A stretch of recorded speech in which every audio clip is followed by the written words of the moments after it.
সম্মানিত দর্শক, পর্যটনের 10 দিগন্ত অনুষ্ঠানে আপনাদেরকে স্বাগত জানাচ্ছি। আমি আবু রায়হান সুমন। আমাদের আজকের আলোচনার বিষয় ইউরোপ আমেরিকার ভিজিট ভিসা, পাশাপাশি আমরা বিজনেস ভিসা নিয়েও কথা বলবো। সাম্প্রতিক সময়ে ইউরোপ আমেরিকা বা এরকম ফার্স্ট কান্ট্রি যেগুলো আছে কানাডা সহ, সেগুলোতে আমরা বাংলাদেশ থেকে অনেক সংখ্যক পর্যটক বিভিন্ন সময়ে ভ্রমণে যাচ্ছেন, বা বলা ভালো যে সাম্প্রতিক সময়ে ইউরোপ আমেরিকার ভ্রমণে বাংলাদেশ থেকে অনেক সংখ্যক পর্যটক যাচ্ছে, এমনকি অনেকেই বিজনেস ভিসায় যাচ্ছে। তো আমরা আজকে সেই বিষয় নিয়ে কথা বলবো। সাম্প্রতিক সময়ে আপনি ইউরোপ ঘুরে এসেছেন, আমরা আপনার একটু ইউরোপের ভিসা প্রাপ্তির যে প্রস্তুতিটা ছিল এটা নিয়ে একটু জানতে চাচ্ছি। জি, ধন্যবাদ। ইউরোপ আমাদের হচ্ছে অনেকেরই স্বপ্নের দেশ। আমরা অনেকেই ইউরোপ, আমেরিকা, কানাডা উন্নত দেশগুলোতে ট্রাভেল করতে চাই। তো সেক্ষেত্রে আমাদের হচ্ছে যে বিষয়গুলোতে খুবই প্রাধান্য দেওয়া দরকার, সেটা হচ্ছে প্রথমেই হচ্ছে ডকুমেন্টেশন। তো ডকুমেন্টেশনের ক্ষেত্রে আমরা যদি চাকরিজীবী হই তাহলে হচ্ছে তাকে এনওসি, অফিসিয়াল ডকুমেন্ট। তারপর যদি সে কেউ ব্যবসায়ী হয় তাহলে হচ্ছে তার ব্যবসায়িক ডকুমেন্ট, ট্রেড লাইসেন্স এবং আদার্স ডকুমেন্ট, ব্যাংক স্টেটমেন্ট, এই বিষয়গুলো ইম্পর্টেন্ট। আর হচ্ছে এর বাইরেও যদি কেউ যেতে চায় সেক্ষেত্রে হচ্ছে তাকে দেশে যে এস্টাবলিশড এই প্রুফটা তাকে ডকুমেন্টের মাধ্যমে করতে হবে। আর হচ্ছে সেকেন্ড থিং হচ্ছে আপনাকে একটা খুব ভালো কাভার লেটার তৈরি করতে হবে। কাভার লেটার হচ্ছে আপনি আপনার পারপাসটা ফুল ওদেরকে বুঝাইতে হবে যে আমি কী কারণে যেতে চাই, কতদিন থাকতে চাই এবং কী কারণে আমার এখানে যাওয়া প্রয়োজন। এই রিলেটেড ইস্যুগুলো হচ্ছে তাকে একটা কাভার লেটারের মাধ্যমেই বুঝাইতে হবে এবং হচ্ছে আমি যে আবার ব্যাক করবো সেই ফাংশনটাও এখানে উল্লেখ করতে হবে। তার মানে খুব একটা গোছানো একটা কাভার লেটার থাকবে যেখানে ট্রাভেল পারপাস এবং আপনি যে ফেরত আসবেন এই বিষয়টা একটা মোটামুটি গ্যারান্টি দেওয়া থাকবে। এটা দেখেই সে বুঝতে পারবে যে আমার পারপাসটা কি, অথেন্টিক কতটুকু, সেটা দেখেই সে বুঝতে পারবে। সেকেন্ড থিং হচ্ছে এই ব্যাংক স্টেটমেন্ট। ব্যাংক স্টেটমেন্টের মাধ্যমে হচ্ছে দুইটা জিনিস প্রুফ হয় যে আমার যে দেশে যে আমার প্রতিষ্ঠিত অবস্থা সেই বিষয়টাকে এখানে প্রুভ করা যায়। তো সেক্ষেত্রে আমার ইনকামের সাথে ব্যাংক স্টেটমেন্টটা সামঞ্জস্যপূর্ণ হতে হবে। আচ্ছা, তার মানে যে 8-10 লাখ টাকা মানুষ একবারে ঢুকায় বা এরকম, এটার কোনো দরকার নেই। খুব বেশি একটা অ্যামাউন্ট একসাথে করলে এটা খুব ইন্টেনশনালি এই কাজটা করা হয়েছে বলে ওরা ধরে নেয়। সো আপনাকে অবশ্যই আপনার এই আয়ের সাথে সামঞ্জস্যপূর্ণ ব্যাংক স্টেটমেন্টে থাকতে হবে এবং হচ্ছে টাকাটা যাতে একবারে ইন করা না হয়। ওকে, হ্যাঁ, এবং হচ্ছে আপনি ঘুরে আসার জন্য যে পরিমাণ টাকা দরকার এর অতিরিক্ত টাকা আপনাকে থাকতে হবে। কত থাকতে হবে এটা ডাজন্ট ম্যান্ডেটরি। আচ্ছা, তার মানে ওই যে অনেকেই যেটা জানতে চায় যে আমাদের ব্যাংক স্টেটমেন্টে কত ব্যালেন্স থাকতে হবে, এটা না, এটা হচ্ছে যে তার ট্রাভেল করতে যেই পরিমাণ টাকা লাগে ওই পরিমাণ টাকা মোটামুটি টাকা এবং আসার পরে যাতে আপনি আবার সাস্টেইন করতে পারেন সেই হিসেবে। ওকে, এর বাইরেও কিছু একটা অ্যামাউন্ট থাকতে হবে আপনাকে। ওকে, এবং ব্যাংকের ব্যালেন্সটা অবশ্যই তার ইনকামের সাথে সামঞ্জস্যপূর্ণ হতে হবে এবং এট এ টাইম যাতে না হয় যে ম্যাক্সিমাম টাইম ব্যাংকের অ্যাকাউন্টটা খুব মিনিমাম ব্যালেন্স ছিল, হঠাৎ করে আমি যাওয়ার আগে হচ্ছে আমি ফুল একটা অ্যামাউন্ট হচ্ছে ব্যাংকে ইন করাইলাম, অনেক বড় একটা টাকা ঢুকাইলাম, এটা পরিকল্পিত বুঝতে পারে এই বিষয়টা। ওকে, যেহেতু আপনি নিয়মিত ভিসা করেন, আপনার কাছে নিশ্চয়ই এই তথ্য আছে যে সেনজেন কান্ট্রিগুলোর ভিতর ভিসা দেওয়ার রেশিও থাকে অনেক সময়, যে এখন এই সমস্ত দেশ বেশি ভিসা দিচ্ছে, এখন কোন দেশ বেশি ভিসা দিচ্ছে সেনজেন কান্ট্রিগুলোর ভিতর? আমরা আবারও বলবো, আমরা সুইজারল্যান্ডে মানুষকে দাঁড়াতে বলি যাদের হাতে টাইম আছে, লাইক 3 মাস পরে 4 মাস পরে এম্বাসি ফেস করতে পারবে। আর অনেকে আছে যে না আমি এতদিন ওয়েট করবো না, সেই ক্ষেত্রে আমরা বলি লাইক বেলজিয়াম আছে, তারপরে নেদারল্যান্ড আছে, এই এম্বাসিগুলিতে দাঁড়ানোর জন্য। আসলে ডকুমেন্টেশন ঠিক থাকলে ভিসা ম্যাক্সিমাম ক্ষেত্রে হয়ে যায়। তারপরেও ইউরোপ কান্ট্রিগুলি আমরা কাউকে গ্যারান্টি দেই না, তারপর 50-50 ধরে নিতে হবে এবং এই চান্স নিয়েই দেন অ্যাপ্লাই করতে হবে। তার মানে রেশিও বলে কিছু নাই আসলে নাকি? আমার কাছে মনে হয় না, কারণ হচ্ছে অ্যাজ এ ট্রাভেল এজেন্ট আমাদের কাজ হচ্ছে আমাদের যারা গেস্ট তাদেরকে প্রপার তথ্যগুলি দেয়া অ্যাকর্ডিং টু এম্বাসি। তো সেই ক্ষেত্রে ভিসা দেয়া না দেয়া টোটালি এম্বাসির রুলসের উপরে ডিপেন্ড করে। সো এই জায়গায় আসলে রেশিওটা হয় না। যেমন লাইক একটা ফ্যামিলি বা একটা গ্রুপ 10 জনের আমরা দাঁড় করালাম, অনেক ক্ষেত্রে 10 জনে হয়ে গেছে, আবার অনেক ক্ষেত্রে দেখা গেছে 2 জন আলাদা করে দাঁড় করিয়েছি আমরা, ওদের ভিসা হয় না। সো এই জায়গায় আসলে রেশিও কাউন্ট করাটা ডিফিকাল্ট। না, এটা অনেকের কাছে শুনি আর কি যে রেশিও, কারণ কিছুদিন আগে দেখা গেল ইতালি এম্বাসির সামনে অনেক বড় লম্বা লাইন ভিসা সেন্টারের সামনে, যে কি হয়েছে যে এখন ইতালি প্রচুর ভিসা দিচ্ছে, এরকম একটা রেশিও একটা থাকতে পারে। ইউরোপের ভিসার ক্ষেত্রে আমরা প্রায়ই শুনি যে একটা ইনভাইটেশনের আলাপ, হয়তো অনেকেই বলে যে আমার ইনভাইটেশন আছে ভিসা হইতে পারে, বা অনেক এজেন্সি বলে যে আপনি একটা ইনভাইটেশন আনতে পারলে আপনার ভিসার সম্ভাবনা বেড়ে যায়। তো এটা ইনভাইটেশনের গুরুত্বটা কি আসলে? ইনভাইটেশনটা যেটা একটু আগে আলাপ করলাম আমরা, যে ভিসার কথা যেটা বললাম, তো বিজনেস ভিসাটার ক্ষেত্রে আপনার ইনভাইটেশনটা ম্যান্ডেটরি। এটা আপনি যদি ম্যান্ডেটরি 100% ম্যান্ডেটরি। আপনি যাচ্ছেন বিজনেসে, কিন্তু আপনার কোনো ইনভিটেশন নাই, আপনার কোনো ভিসা লেটার নাই, এই মানে visa invitation letter destination country থেকে কোনো লেটার তারা প্রোভাইড করে নাই, তাহলে ওইটার সম্ভাবনা নাই আপনার ভিসা হওয়ার। আপনি বিজনেস ভিসা অ্যাপ্লাই করেন আর অন্য যেটাই করেন, আপনি বিজনেস ট্রিপ যদি মেনশন করেন আপনার ভিসার মধ্যে, তখন আপনাকে অবশ্যই ইনভিটেশন শো করতে হবে। ইনভিটেশন ছাড়াও অনেক বিজনেস ভিসা, অনেক ক্যাটাগরিতে বিজনেস ভিসা হয়, যেমন ট্রেড ফেয়ার ভিজিট যেটাকে হয়। জি জি জি। আমাদের যেমন বাংলাদেশে ইন্টারন্যাশনাল ট্রেড ফেয়ার হয়, ট্যুরিজম ফেয়ার হয়, যেরকম আমাদের ট্যুরিজম ফেয়ার, ইউরোপের বিভিন্ন কান্ট্রিতে এরকম বিভিন্ন ট্রেড ফেয়ার হয়। আপনি চাইলে ওই ট্রেড ফেয়ারের টিকিটগুলোকেও ওই ভিসার এই সাপোর্টিং ডকুমেন্ট হিসেবে দেখাতে পারেন, ওটাও বিজনেস ভিসা হিসেবে কাউন্ট হবে।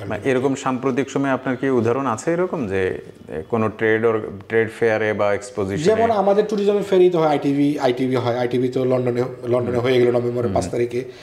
তো এটা তো আমাদের ট্যুরিজমের মেলা হয়। এরকম ওয়ার্ল্ড ওয়াইড প্রতি বছর আমি অ্যানালাইসিস করে দেখেছি, প্রতি মাসে মানে প্রত্যেক মাসে বিভিন্ন মেলা থাকে। আচ্ছা না, আমি বলছি যে ধরেন আপনি ইনভাইটেশন এনে দিয়েছেন, জি, ভিসা পেয়েছে, এরকম সাম্প্রতিক সময় টাটকা উদাহরণ আছে? হ্যাঁ, আমার একটা ক্লায়েন্ট নেদারল্যান্ডে একটা অ্যাগ্রোটেক। আচ্ছা, নেদারল্যান্ড বোধহয় অ্যাগ্রো বিজনেসের জন্য খুব ভালো, না?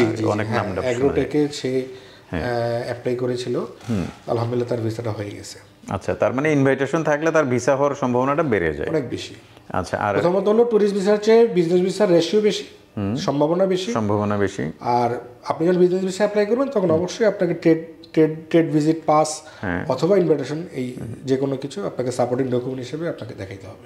আচ্ছা, আপনারা তো মানে অনেক ধরনের ভিসা করেন, তো এরকম কি কখনো আসে নাকি যে আপনারা কোনো ডকুমেন্ট সাপোর্ট দেন, অথবা মানে এটা যেহেতু শোনা যায় যে একটা ফেক ডকুমেন্টের একটা ব্যাপার শোনা যায়, তো এরকমটা আসলে কি, মানে মানুষ ফেক ডকুমেন্ট দেয় নাকি আপনারাই ডকুমেন্ট বানায় দেন অ্যাজ এ মানে ভিসা কনসালটেন্ট হিসেবে আপনি কি করেন?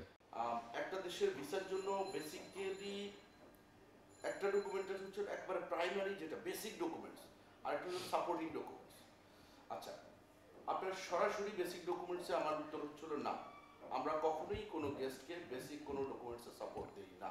আচ্ছা, এখন আসেন বেসিক ডকুমেন্টসটা কি, তার পাসপোর্টটা, ওই ভদ্রলোক বা ভদ্র মহোদয়ের সেই পাসপোর্টটা, ওনার ছবি, ছবির বিষয়ে অনেক রকম আছে, সেটা দীর্ঘ আলোচনা হয়ে যাবে, কিন্তু ছবিটা রিসেন্ট হতে হবে, 6 মাসের মধ্যে তোলা এবং স্বচ্ছ সুন্দর ছবি, আচ্ছা, ল্যাব প্রিন্ট ছবি, ঠিক আছে? আচ্ছা, এইটা অবশ্যই উনি প্রোভাইড করবে, পাসপোর্ট উনি প্রোভাইড করবে।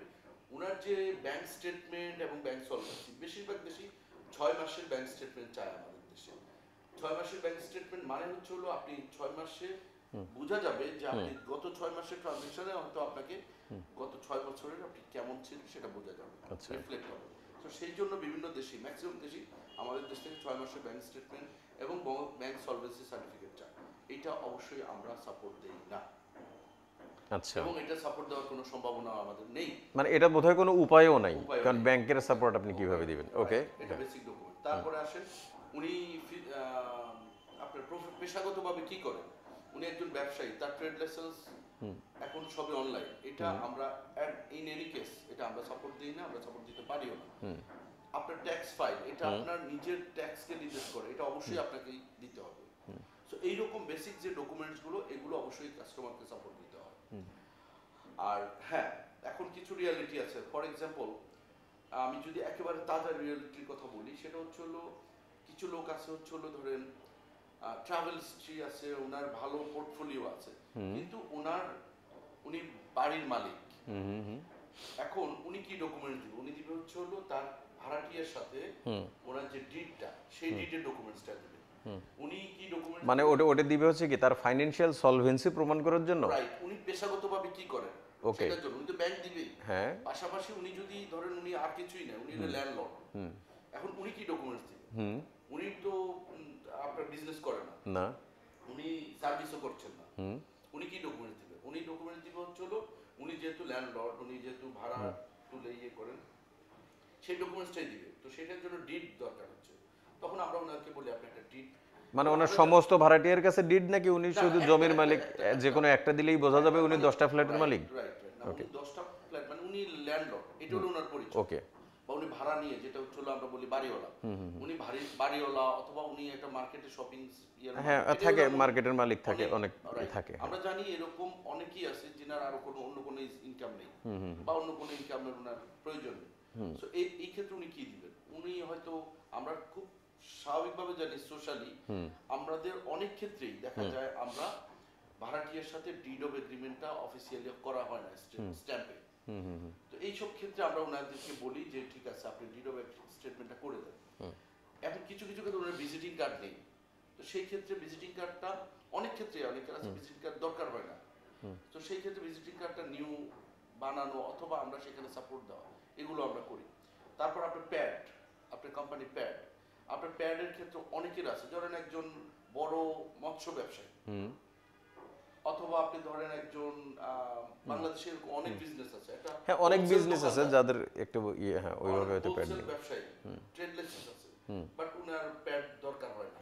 মানে তারা যেহেতু চালান কপি বা এর টাইপ অনেক কিছু ডকুমেন্ট থাকে, হয়তো প্যাড লেটার হেড প্যাড যেটা ওটা হয়তো ওইভাবে নাই। একটা অ্যাপ্লিকেশন ফরওয়ার্ডিং লেটার বা অ্যাপ্লিকেশন ভিসা অফিসার কাছে, তো সেই ক্ষেত্রে আমরা এটা বা কারো অ্যাপ্লিকেশন করার কভার লেটার সে লিখতে পারছে না, ঠিক আছে, আমাদেরকে পারপাসটা বলছে, আমরা সেটার উপরে ভিত্তি করে এই সাপোর্ট, এই ছোটখাটো টাইনি সাপোর্ট গুলো, যেটা হচ্ছে হলো তার visa application letter being a travel agency আমাদের কাছে যখন আসছে আমরা ভিসা অ্যাপ্লিকেশন লেটারটা করে দিচ্ছি।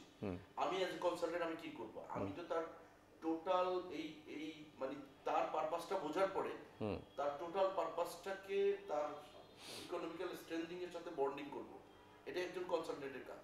সেইটা করে দেন আমরা একটা টোটাল একটা সিনারিও দাঁড় করি। আমি মনে করি, আমি আমার স্টাফদের সাথেও বলি, আমি মনে করি একটা ভিসা অ্যাপ্লিকেশন একটা চিত্রনাট্য অথবা একটা সিনেমা, একটা মুভি থেকে কম না। আমার একটা টোটাল একটা গল্প দাঁড় করাতে হবে।